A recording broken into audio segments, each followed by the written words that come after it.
Hello, everybody, and welcome to our 5th podcast. We do the same thing every week. Welcome to our 5th podcast. I know, because I can't believe that we're actually doing more than one.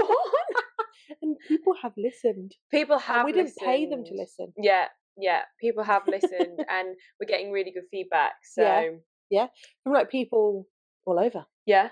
Good. No, it's really good. Really, really pleased. So thank you, everybody, for listening and watching. So roll the intro. Hello, and welcome to Confetti Conversations, the podcast where me and my sister talk all things weddings, wedding planning, and married life.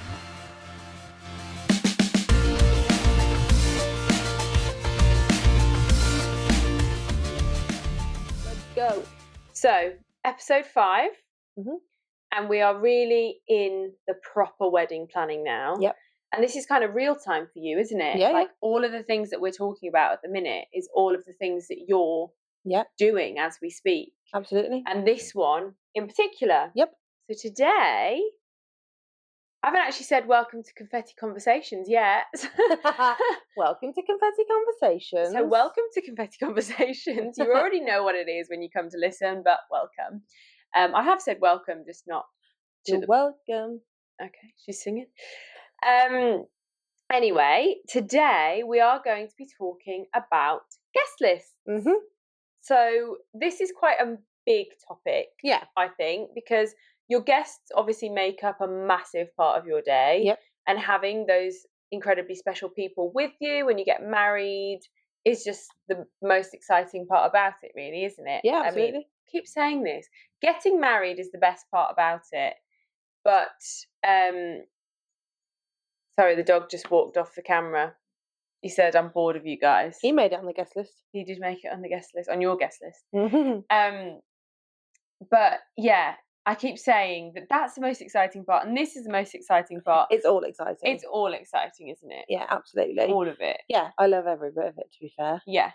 I think there's guest list has probably been my most stressful so far. Yeah. Because we would have everyone there. I think that is something that a lot of people struggle with. Yeah. And both you and Ellis have very big friendship groups, quite big families, extended family. Yeah. You know, our moms and dads have really good, like lots of really good friends. Yeah, who are basically family. Up with. Yeah. And I think that is really difficult. Yeah. That is probably for you guys who have got such a lot of friends, which is lovely. Oh yeah, I feel very spoiled. Yeah. But it is a bigger consideration on your guest list than you think it was going to be. Oh yeah. You think, oh yeah, everyone's going to be coming to our wedding. Everyone's so excited for us. Yeah. And you're like, okay, but where are they going to sit? Yeah. Is there room for them? For starters, because that makes a big difference, doesn't it? Yeah, because, absolutely. You know, you might have found your dream venue, and it's got, you know, it can sit down 100 guests, but you want 120, for example. Yeah. You know, 100 guests is still a lot of guests. Yeah, it's massive. So I think if that venue is what you want, then I guess you have to make some cutbacks. Yes. Absolutely. But you're quite lucky that your venue caters to a lot, doesn't it? Our venue does, the church doesn't. Ah, okay. So restriction in the church? Yeah, I think if you want the choir in the church, you can only have like 85. Oh, wow, okay. I say only, that's still a decent wedding. Yeah, absolutely. If you don't have the choir, I think it's like 105 maybe. I think it gives like 20 extra. Right. So the restriction lies with the church. Oh, okay. Interesting. Whereas the venue, I want to say for seating is 150, which is not where we're going to get to at all. No, that is a lot. That is a lot of people. And then I guess in that respect, then it's harder to sort of get round to see everybody, because we had about 90 guests in the day. And it felt really full. Yeah. We could have, I think, up to 150 in our venue. Yeah, I can imagine. I think that you could have done that. But we filled the venue nicely, and we had everybody there that we wanted to. Of course, there were people who said no. Yeah. Did you get many no's? Only from people who physically couldn't, like my cousin wasn't in the country. Yeah. And she physically couldn't get back for it. Like, no. Of course, I'm not going to be annoyed about that. You know, but not many no's, really. No, we were really lucky. Yeah, so when I was like researching for this, a lot of people say, a lot of like the different websites say, expect about 85% of people to say yes. Yeah. But yours would have been much higher, wouldn't it? Yeah, mine was nearly 100%, because I don't really know why. I don't know. You had a lot of people travelling as well. It was luck. Yeah, it was just luck, really. Our grandparents. Yeah. We had but we invited them knowing that they wouldn't come. Yes, and it's sad that that's the same case for myself, isn't it? Yeah. But I guess you make your guest list to work around the people that you know that might not be able to make it. Yeah. I still invited them because I wanted them to have the invite. But, you know, I knew... You'd already had the conversation with them, hadn't you? Yeah, I knew that travelling for a lot of our grandparents just wouldn't be possible. No, not at all. Which is fair enough. Like, you know, it's a long way to go. But yeah, let's get into it. We've done a bit of research, haven't we? Yep. Similar format to the venues. We've done a bit of research. We're going to sort of talk about it. Guest lists are very personal. Yeah. You know, what I did and what you're doing may be different. They may be exactly the same. Yeah. And I think at the end of the day, the fundamental, most important thing is that you and your partner do what's right for you. Yeah. You know, we've said this a couple of times now, haven't we? Yeah. That the most important part of all of this is that you two decide what you want to do. Yeah, it's mine and Ellis's day. Yeah. And I think everyone we've spoken to so far about guest list, venue, whatever, have all been really like, well, at the end of the day, it's your wedding.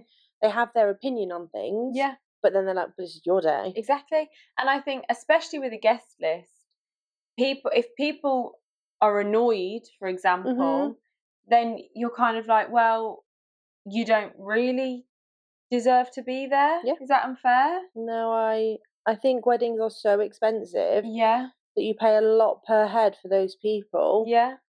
That you have to be able to not justify it. That's completely the wrong word. No. But you want to be able to spend the time with those people. Yeah, absolutely. Absolutely. Yeah, and you want to make sure that you've got everybody that you want there. Yeah. And you're not sort of trying to please other people. Yes, that's exactly it. Massively. So, I have done a bit of research on a website called Hitched. We've spoken about Hitched before. It's a great place where you can almost use it as a planning tool, and it gives you everything you need to do. It gives you timeline, you put your date in, and it'll tell you when you need to do all of these things. Yeah. Bride Book is exactly the same. This particular list here that I've got is from Hitched, but there's so much information out there. If you're stuck on a guest list, then just search it on Google and something will come up for you. Yeah. So to start with, write down everyone that you want at the wedding. Now, my advice for this would be do like best case scenario. Yeah. Everybody that you could possibly want in that room, even the people that you're like, not sure, but I'll put them on the list anyway. Yeah. And then from there, you've got a big, extensive list that you can cut back from. Yes. And you're not going to have any surprise people. Yeah, no, I think that's fair. I think that's what Ellis did. Yeah. I was trying to be too practical from the off. Yes. And then we did like a second one completely separately. Yeah. We wrote our own lists and then pulled them together. Yeah. Ellis probably went more wild than anyone I've ever known plan a wedding. I think Ellis just wants everyone to be there, doesn't he? Yeah, and he loves everyone that much. That's lovely. Yeah, that is lovely. But then we could get in on it then. Yeah, true. Yeah, so this job is essentially what you would do first. Even as you spoke about in venues, a lot of times you will know a rough number, a rough guest list before you book your venue, so that you know how many people you're going to fit into there. Yeah. So this is initially, I think this is a really fun thing to do, isn't it? Yeah, I think I'm so practical in like the costing side of things, so I found it a bit daunting. Yeah. But then it was, it's all fun, to be honest. And it's just having everybody that you love there with you. Like, you can't describe that feeling of having everybody that is there for you. Yeah. And everybody is there to celebrate you. Yeah. And I think that is just the most incredible thing Absolutely. ever. Absolutely. So yeah, love that. So as a starting point, as we've said, write down everybody that you would consider inviting, and then you have a starting point. Yeah. And then you and your partner can go through it and sort of make it smaller depending on how many people you can have, and sort of decide who's going to be in the day, who's going to be your evening guests, whether you're doing that. Some people don't do bother, evening guests. I think before you even do that, though, I think it's do your big list first, then do venue. Because you can go to them and say, well, so far we've put this money together. Yeah. And they can say, well, for 150, it's going to be this much. Yeah. And then and then you can ask them, like, okay, so if we only had 100, this much. If we only had 80, they can work backwards for you. Yeah, I would agree on I think it's scarier to scale up. Yeah. It feels nicer scaling down. I would agree, because if you go to your venue, because food options, as we've spoken about, are very different, and the price range is very different, and we chose a sort of more budget option, I guess, because we wanted more people there. We wanted, and I think you're in a sort of similar We've boat. had to do the same, and I think your venue and my venue is the same as you. These are your vendors that you can use here for food or whatever. Yeah. Which is fine. Ours shocked us, I think, a little bit at how expensive they actually were. Yeah. Food is expensive compared to the previous place we'd been, or looking online or whatever. Yeah. But then the food to us, it is important, but the people are more important. Yeah, 100%. I know, like, people who are big foodies want loads of, like, but then if we were big foodies, we'd have to literally cut our guest list in half. Yeah. So well, we would that wasn't an option. Yeah, we would have done the same. The food option that we went for is half of what a normal food option is. What your average food option is, about £75 a head. Yeah. And ours was half. That's mad, really. Yeah. And that then meant that we could invite so many more people. We could have had canapes. We did have canapes. We did, because we could afford it. Yeah. And we could make sure that we had the people that we wanted there. Yeah. So price is a massive thing. Yeah, and I think that's the thing that people don't see. Yeah. And I don't want them to see. I want them to come and have a nice time. Oh yeah. But when you're writing your guest list and you're having, like, discussions with friends and family about invitations, really, it's really hard to have that conversation, because you don't want to ever let anyone down. No, of course you don't. And again, you want the people there. Yeah. But it is expensive. Yeah. And there is a cutoff point as to how many people you can have, because of what you can afford. Yeah, absolutely. And space, what the venue can hold. Yeah. If the venue can only hold 100 people and you've got 115, then you do have to make cuts. I did hear a horror story about a venue where people wanted 105, for example. Yeah. And they put them on their table plan. The venue capacity was 90 something. Yeah. They put them on the table plan, but the venue were like, well, there's not the space for them. Yeah. They tried to sneak the extra numbers in, and I think the caterers knew, because the caterers had to know numbers. Yeah. But the caterers didn't know, because it was an outside caterer, didn't know the capacity. Gosh. So they had to literally turn guests away on the day. Oh my gosh. I know. That's so. Yeah, so know your numbers. Know your numbers. Know what you can fit in, because that is so important. Yeah, absolutely. So next would be separate out your top tier guests. So your absolute must-haves. Yeah. Your day would not be the same without these people there. Yeah. And that is a great starting point. Once you've decided how many people you can afford, how many people you can fit into your venue. Once you've made those decisions, get the people who are absolute must-haves and see where that puts you in numbers. Yeah, absolutely. And then after that, you can then start sort of open it up a little bit and open it up again a little bit more, dependent on how many people you can have. Yeah. I think it's a blessing and a curse sometimes, having a lovely big family. Yeah. It's a blessing every day. Yeah. But then the curse is when it comes to things like this, because you're like, well, I want them all there. Absolutely. I want everyone there. Yeah. I want all my friends there. Absolutely. Which, Phil's phrase of the podcast, it's a non-negotiable. Yeah. My guests are my non-negotiable. Yeah. But there are people that you cannot do a wedding without. No. You know, I could not have done my wedding without all my guests that were there.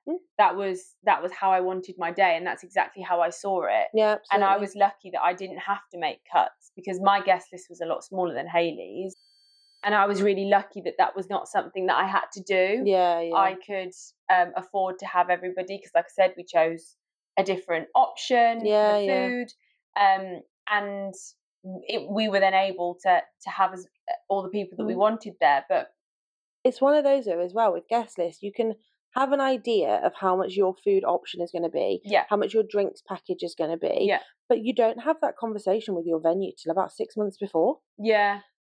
That's what I think is hard in the wedding planning process, is you don't know for sure what that's going to be until a lot closer. So we were really lucky.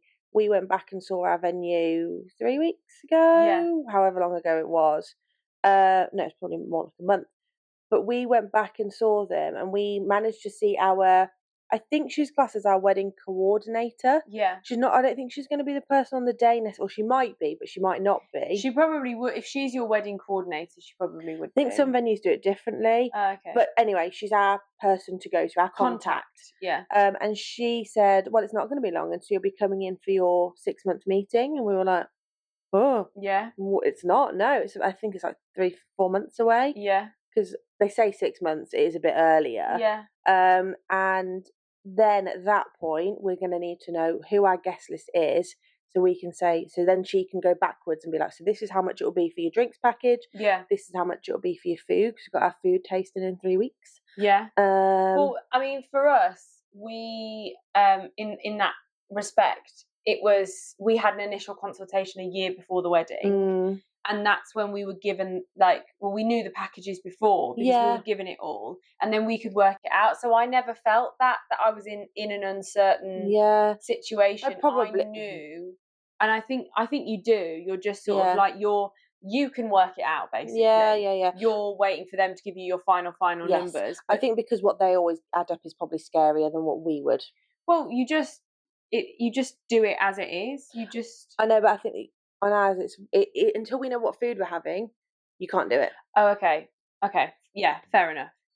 So, knowing exactly what you're going to pay, like you say, it's not necessarily going to be. You're not going to know that maybe until 6 months before the wedding. Yeah. But invites, etiquette-wise, don't go out until 8-10 weeks before. No, absolutely. Doesn't matter, really. No, it doesn't. It just, you need to have a rough idea, which you will know from your initial, and then you can plan from there. Yeah, and then absolutely. I think the rest of it you can figure out later on down the line, don't you? So long as you know a rough amount of money that you're going to be spending, then that's what you're. Oh, we've got a cat joining this week. This is like it's like a farm. Piccadilly Circus. Buzz, you're not the main character. No. Off you go. Goodbye. Bye. Anyway, now the cat's gone. This leads on really from where we were at. Work out how many guests you can realistically afford. Yep. So exactly what we've just said is you just need to know. I would always round up a little bit. So say if it's £45 for your food, for example. Budget for 50. And your evening meals are always different. And the canapes, just budget a little bit higher. And you'll then be in a better position, won't you? I think that sounds so go for the highest end, and again work out exactly what you think you can afford. And then you're not going to have any nasty surprises. I don't think I'm going to do this tonight, you know. Yeah, it seems scary when you think about it. No, but I'm going to sit and do it tonight. I think I did do it quite early on. But we just had if you pick this, it's this much. If you pick that, it's this much. I think I have already done it. You probably have, but I can't imagine that you haven't. It was quite a while ago. Yeah. But so working out exactly what you can afford just means that there's, who you can invite, and there's no sort of awkward, oh God, okay, I can't really afford to invite that person, but I've invited this person, which just makes it a bit difficult. Right. Consider your parents' input. Now, for me and Sam, our parents, we were very lucky. They both contributed towards our wedding.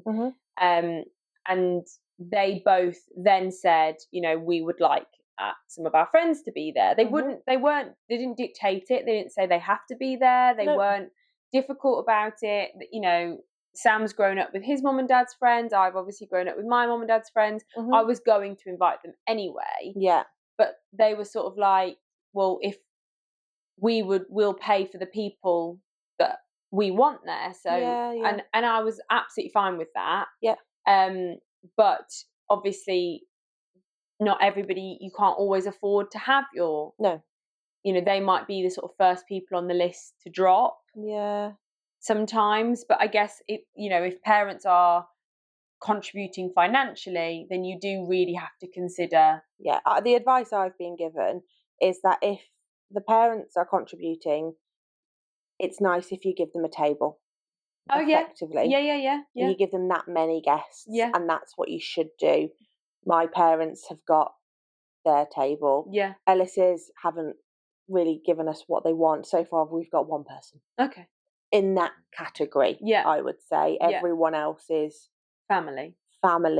Maybe 3 actually that we are inviting because they want them there. But you've earmarked that space for those people. Yeah, they're on the list. Yeah. So you know that there will be a table of certain people that are specifically parents. Yes. Friends. Yeah, absolutely. So and especially like we said, if they're financially contributing, then that is something that you need to consider. Yeah, absolutely. Okay. Be fair with family. So if you're doing, say for example, you're doing cousin on one side, you're not doing cousin on the other side. Yes. Always make sure that it's fair, because it'll always be, well, so and so's invited. Yeah. Just, I think we are a very typical family. Yes. As is Sam's. Yes. And Ellis's. Yeah. That we have aunties, uncles, cousins. Yeah. We haven't really got any split families. True. So we haven't got any families that have gone through a separation. No. And you might have a stepsister, you might have stepmom. Yeah. And then do you invite, if you've grown up with them, because obviously that can happen quite young, do you invite your cousins effectively from that side? Like, you have to make a rule. Yeah, and I think in that respect, it's how you see the family. So if you see your step parents' family as the same as your parents' family, then absolutely you invite them, because that's how you see them. Yeah. And that's something that I guess you have to accommodate. Yes.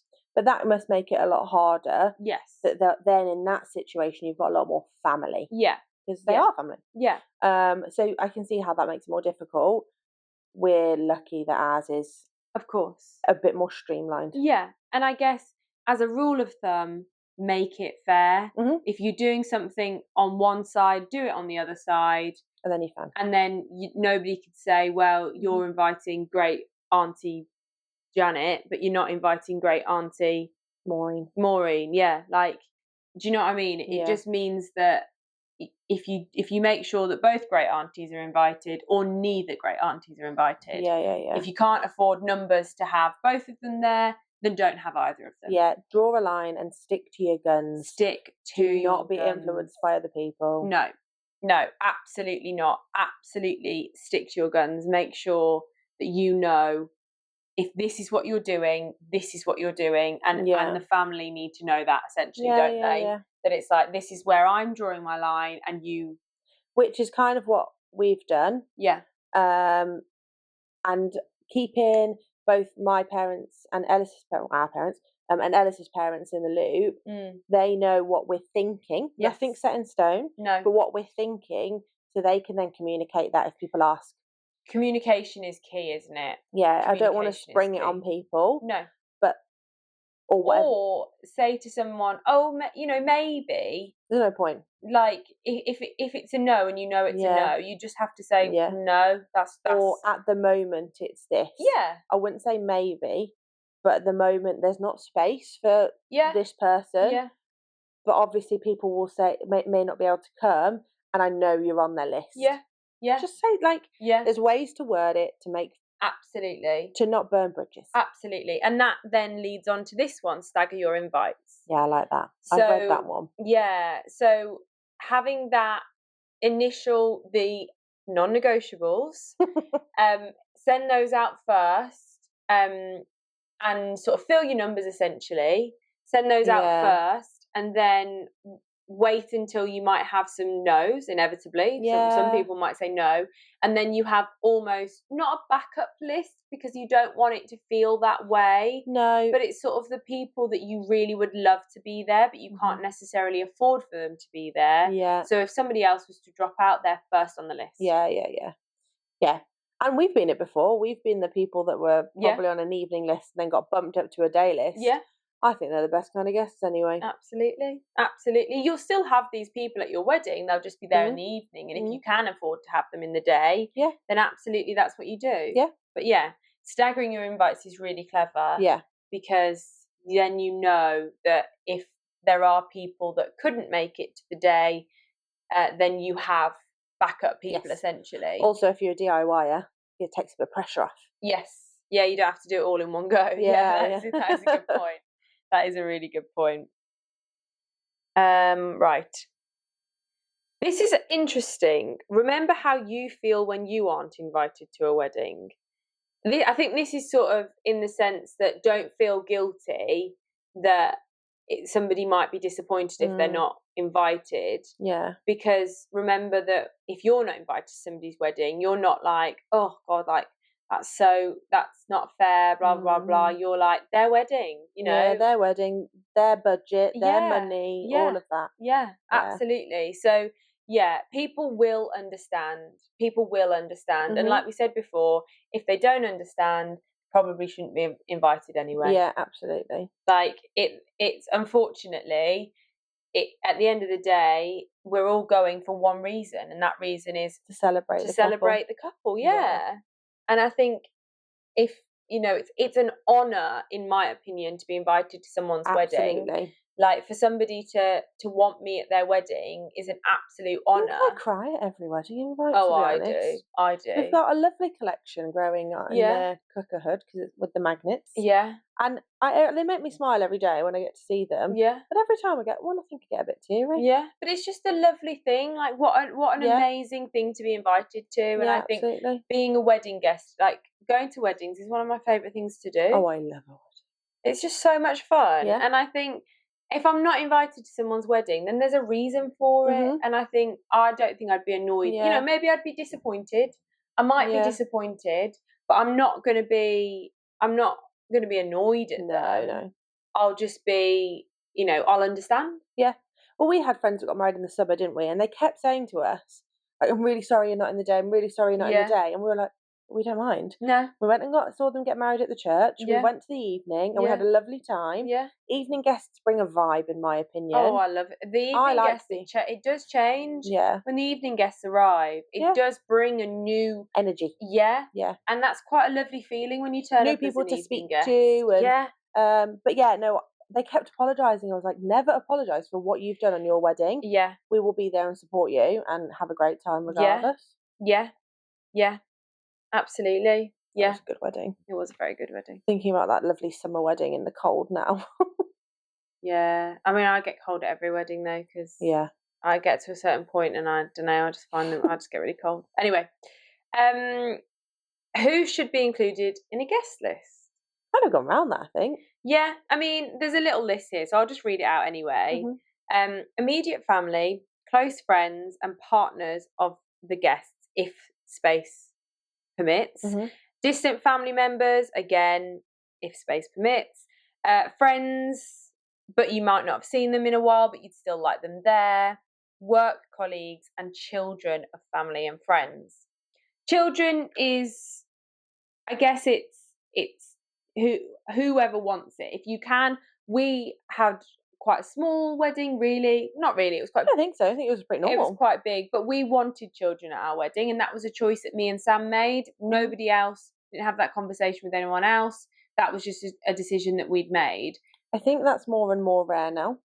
I would agree with you. I think for the cost reason, that it's more and more rare. Yeah. Because people can't afford it still costs quite a lot for a child. And a lot of parents actually want to just have a nice time without the kids. They're not saying they don't love the kids. Of course they do, and of course they want them there. Yeah. But sometimes it's nice just to have a bit of fun without a child there. Yeah. Yeah, no, I agree. I think it's hard because we haven't got kids. We don't know how we'd feel about it like in that exact moment. True, yeah, we don't have children. We can only feedback what our friends have said. Yeah. Yeah. So that is different. Yeah. But I had a friend at our wedding. She chose not to bring her daughter with her. She was like, I just would rather not. Like, I don't want her there. And another friend, they didn't bring their son because they were traveling from a distance and they wouldn't have had anyone to have him for the evening, and they wanted to enjoy themselves. So they chose not to bring him. Yeah, it's a consideration to make, isn't it, when you're planning? Yeah. And I think it's probably one of the harder ones. Yeah, I would agree. And maybe more so with especially children that don't know you as well. Yeah. But then with that list, though, it said like about distant family. Yeah. And then friends. Friends to me are number one. Yeah, I think it depends on the situation, doesn't it, really? I think I would agree. Depending on who the family members are, I would maybe think about having them in the evening. Yeah, it's hard, isn't it? Yeah, it is. And again, it's so individual. In a perfect world, you'd have everyone. Yeah. What we would choose to do would be different to what other people would choose to do, because what you choose to do is different what I've chosen to do. Well, not chosen. Thinking about yeah, because you're not set in stone at all on your guest list yet, and you don't need to be. I've got ages, yeah. You don't need to be, but no two guest lists are the same, because there's scope to do anything really with it, isn't there? Absolutely. And have as many people as you want, or as few people as you want. Yeah, doesn't really matter. Well, yeah, if it, like my best friend who got married nearly 2 years ago, I think there was about 20 of us. Yeah, it was great. Yeah, it was lovely. But that's the thing, isn't it? That's a nice thing. So a large guest list is considered to be 150 attendees. I would say so. Yeah. Thinking of like the average British wedding. Well, the Hitched National Wedding Survey says that the average guest list number is 82 guests. Oh, so you're on the large side. Well, I was 92. Yeah. So yeah. But yeah, 82 guests, which I think is quite a nice number, really. Do you know, when you start to think about it, ours we would struggle to get down to 82. Yeah. But then I think, yeah, that does make sense. Interessante. Absolutely. Okay, so this is small wedding guest list tips. So if you're having a small wedding, this is how to keep it small, essentially. So limit plus ones. Yep. Plus ones is an interesting one. We chose to do plus ones. Some people don't. Depends on the wedding. Yeah. Limit children. Yeah. We've spoken about that. That's quite an easy way to sort of keep a wedding quite small. Yeah. Close friends and family only. So keeping that rule of it's just close friends and family. If you're struggling to make the list and how big you want it, if you make the rule of, okay, if it's only close friends and family, then we know this is exactly who we're inviting. Yep. So keep your guest list private. This helps. If you just keep it between you and your partner, then it sort of helps to eliminate the stress of people knowing who isn't invited. Yeah. So it's almost like, if, for example, you told so-and-so that this other person isn't invited, and they but you haven't managed to tell them yet, they accidentally make it, let it slip. I get that. So keeping your guest list private just means that you're sort of eliminating that awkwardness. Yeah, I think that's sensible. And like we've said before, stick to your ground and don't overthink it. Yeah. So if you've decided that you want to do this, that's what you're doing. Yeah. And that's that. Yeah, I like it. Okay, so cutting your guest list, this might be useful for you. Alice, listen. Yeah. So other people's children, a child-free wedding is an option. Yeah. So that's an easy way to sort of keep your guest list down a little bit. Plus ones that you don't really know. Yeah. Plus ones is a difficult one. You know, I had, like, my bridesmaids, for example, all of them brought their partners, and a couple of them I'd only met a couple of times, but my friends had been with them for however long, so I was like, absolutely, you know, they're invited. And the same with one of Sam's groomsmen. We gave him a plus one. We gave him a plus one, and then he didn't invite anybody, and then like a week before the wedding said, oh, can I actually use my plus one now? We were like, no, actually. Yeah. It's like, oh, okay. Bit late. Yeah. Yeah, I think that plus ones are an interesting one. I personally quite like, the thing is, if both of us haven't met the plus ones, then they shouldn't necessarily be there. Yeah. However, there is a caveat to that if you have, say, a single friend from a random, say, an old job that you keep in contact with, but you've only got one friend who's not going to know anyone else there, they really should have a plus one. Yes. Because it is a long day on their own, because they're not going to spend that much time with you. Yeah. Or an abroad wedding, where there might be, say, there's a group of friends going, that they've all got partners, but they don't really know the couple. Their partners don't need to go have a girls' holiday, for example. Yeah. Or if they're just going, maybe one or two of them, maybe they should have a plus one, because they're travelling. Yeah. Yeah, I think with a plus one for me, if you've been with somebody for a considerable amount of time, and for us, if Sam hadn't met the plus one, but you've been together for a considerable amount of time, then they are invited. Yes, yeah. Because even though Sam hadn't met them, I still felt it was necessary that, you know, I met them, I knew them, and I felt that they needed to be there as a plus one, because that was a value to my wedding. But that was a choice that we'd made together. That was the rule that we'd set. So it comes into that making a rule as a couple, what you're going to do. And it's like, if we're doing plus ones, then these are the rules that we have for plus ones, and these are the rules that we stick to. Yeah. One thing I will say, guests, do not assume you have a plus one. Oh, no. If their name isn't written on the invitation, or it specifically says plus one, or an additional guest, or however you want to work it, don't assume you can just bring someone, even guests, because you're still catered for as an evening guest. Do not assume someone can come. No, and don't, you know, okay, you can clarify and say, you know, oh, can I just ask if I've got a plus one? Yeah, of course. I'd rather people ask. Yeah. And then I think the clever thing is, a lot of people do now, which you didn't do, but I'm going to do, is do a wedding website. Yes. And have it on there, unless specified, no plus ones. Yeah, absolutely. It avoids the bombardment of questions that you'll get. 100%. 100%. So this one, people who invited you to their wedding, but you haven't really seen them since. Yeah. So in some respects, when you've been invited to somebody's wedding, you almost feel like you should repay the favour. Yeah. Which you shouldn't have to do if you don't want to. No.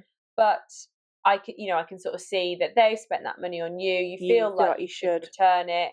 And yeah, I think if you haven't spoken to them for a long time, maybe a good way of sort of testing the water is invite them out for a coffee, or invite them out for dinner. Yeah. And if they don't seem very keen on doing it, or they're not really interested, there's your answer. Yeah, absolutely. But if they jump at the chance to see you, then maybe you actually you might want them there more than you think. Yeah. I agree. So I think as well, with weddings, you don't have to justify that you've been friends with these people for so many years, or known them for so many years. Not even friends, I would say.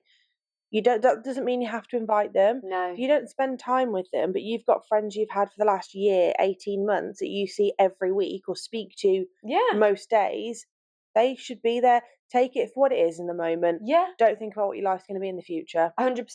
100%. I think you need to invite the people that make sense at the time. And sometimes even from inviting people or getting engaged to getting married, that can change. It can change. Yeah. But I think absolutely I would agree with you. Yeah. If it makes sense at the time, that's how it's supposed to be. Yeah, I agree. Totally agree.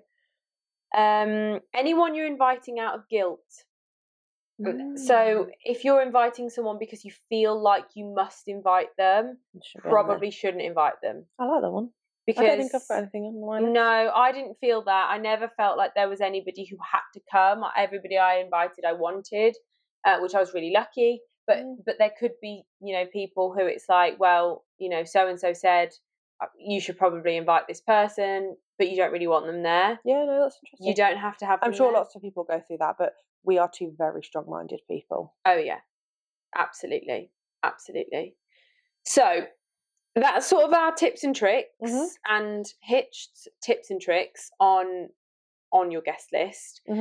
The easiest way, I think, the way that I started my guest list is that I did an Excel spreadsheet or a table on Word, and I just did columns. So I did my family, Sam's family, my friends, Sam's friends, mom and dad's friends, Sam's mom and dad's friends, and then like extended family and odds and sods.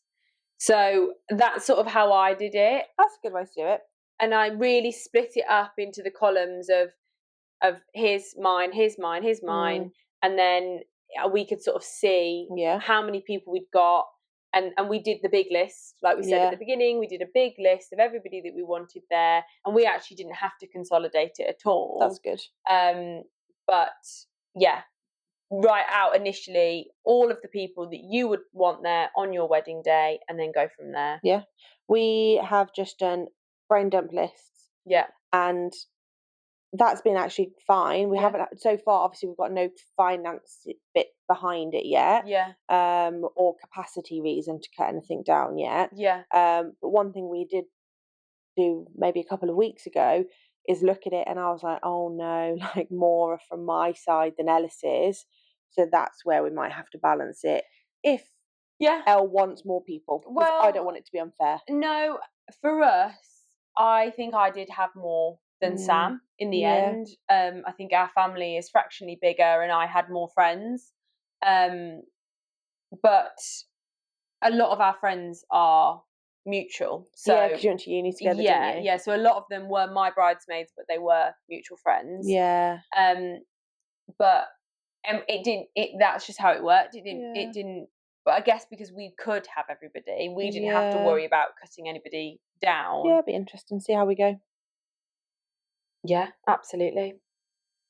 Absolutely. So that's sort of a whirlwind stop on guest lists, I would say. We've sort of covered a lot in that sort of short space of time. We obviously will go back over guest lists sort of later on down the line when we're looking at like table plans and things like that. Yeah. And that will sort of retouch on a lot of the things that we've sort of spoken about today. Yeah. But this is sort of your initial where to start with your guest list and sort of how many people you're thinking of and all that kind of stuff. Yeah, I'd agree. So yeah, it's sort of a little bit of a whirlwind tour. It's probably a lot longer than I think it is. It's just gone quickly for us recording it. Of everything. Yeah. So I think that's it for today. Yeah. We're going to carry on with the wedding planning, getting it going because we are in real time. Yeah. And everything that we're talking about is exactly what Hayley's doing at the moment. So we really will just carry on sort of going in real time, talking about what I did and how you're navigating that at the moment. Yeah. Please don't forget to send us your confetti confessions. We would love to hear from you guys about your weddings and all that kind of stuff. And also please let us know if there's anything you want us to cover. We'll happily do lots of different topics. We're sort of going through an order, not really even an order. We're just going through topics that we think are relevant and the places that you're at in your wedding planning. Yeah. But if there is anything specifically that you would like us to cover, we will be more than happy to do some topics that you guys want us to cover. And any questions and stuff like that, we'll definitely answer. Yeah. Obviously, by no means we are experts. We're just two people who have planned and are planning a wedding. Yeah. But just enjoying the process and hoping that we're helping you guys out as we're going. Yep. So I think that's it for now. I think that was a good little chat about guest lists. And for now, I'm Philippa. I'm Hayley.